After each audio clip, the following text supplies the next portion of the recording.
Mountain Reservation, Utah. My father and uncle have a story of living as outsiders, non-native Caucasian, young people on the reservation.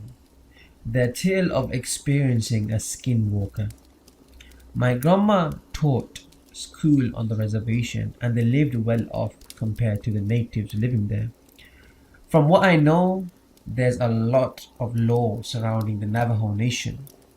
Non-natives, primarily older generations, keeping their experiences and stories left unspoken, especially to those not from the culture.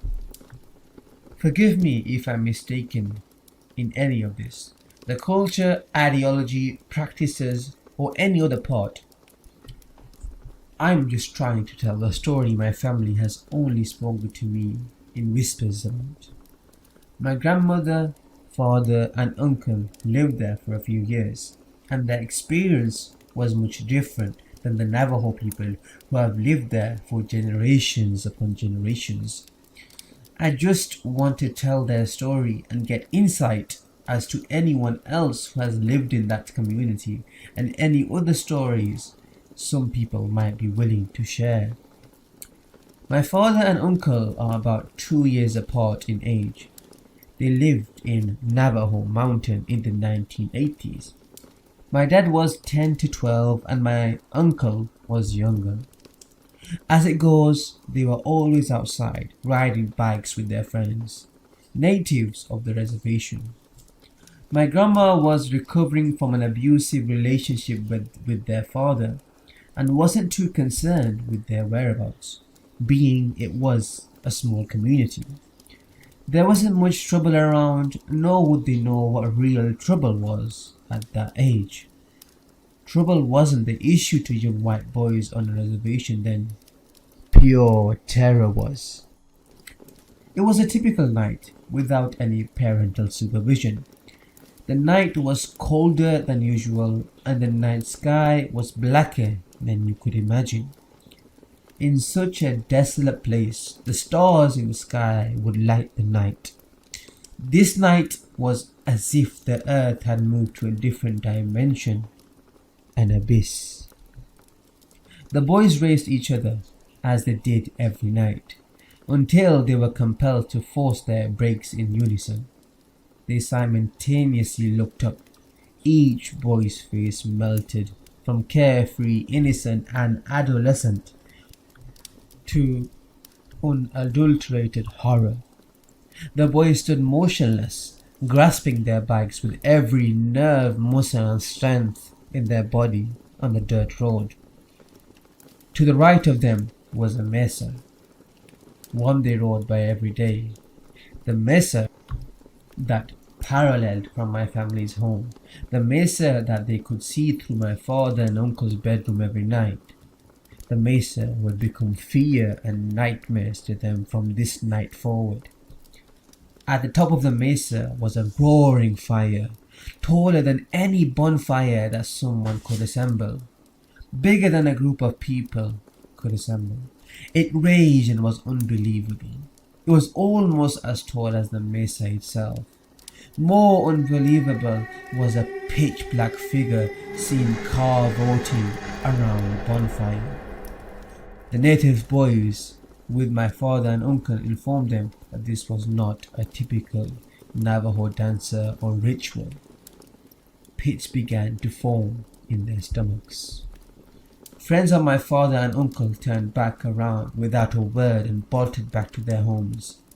My father and uncle threw their bags to the ground and ran across the unpaved road into their home. The two came back in a panic, relaying what they'd seen to my grandmother, but she was unconcerned. A legend of the natives, she told them, and shooed them away. They laid awake all night in their shared room, not saying a word to one another. They forced their curtains as close as possible, too scared to look out the window and see what they shouldn't have to begin with. Neither could shake the image burned into their memory but the sun managed to rise and peek through into their room. A sense of release washed over them as the darkness had faded. The boys left their beds and travelled to the kitchen to try a second time to tell my grandmother what they saw that night. They tried to get a handle on what they saw, but it was as if they couldn't explain it. Again, my grandmother brushed them off with a coffee and newspaper more important than their story. She told them to climb the mesa and investigate. The boys wrangled the friends who shared the experience with the night prior as they passed on their bikes. The friends stayed on the dirt road, looking up at the mesa as my father and uncle climbed up to see any evidence of the hell-burning fire they witnessed together. The mesa wasn't much taller than an average one-story house, so the brothers took less than 2 minutes to climb to the top where the nightmare took place. When they got to the top, they were hysterical and also relieved. There was no indication a bonfire of that enormity or even a fire at all had taken place on the mesa they had clearly seen the night earlier. They climbed down and told the message to their friends who had also been a part of the shocking scene. Their native friends looked at them in shock, but neither said a word to them. They immediately turned their backs around and proceeded home. It was never talked about again, despite my father and brother asking about it. My grandmother and everyone else in the community refused to talk about it again. My father is a skeptic. He does not believe in anything paranormal, aliens, ghosts, mermaids, you name it. But whenever I ask about the Skinwalker he saw, he turns pale and white. He gets quiet, jumpy and curt. I had to plead to get the full story out of him, and I could see goosebumps and every hair standing up on his arm when he shared his experience. My grandma took me to Navajo Mountain in 2019 to show me her history and to see how Navajo natives still live on this reservation today. According to her, not much has changed since living there in the 80s. I hiked and explored what I could of the reservation, as to not invade or violate any of the Navajo reservation and its beauty. However, I did feel a change in mood when I visited. My existence felt heavy, as if I wasn't supposed to be there, or if I was invading on territory that wasn't meant for me.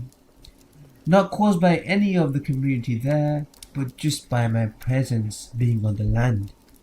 I will never forget my experience visiting and all that I learned about reservation life. My intention is to hear any other stories from Navajo Mountain residents or talk with some people with similar stories in the Navajo reservation. I climbed the mesa where the Skinwalker, my dad and uncle claimed, had its ritual. I felt pretty normal until I got to the top and stood in the middle. I felt some darkness creep into me as I stood there. I've never been the same since.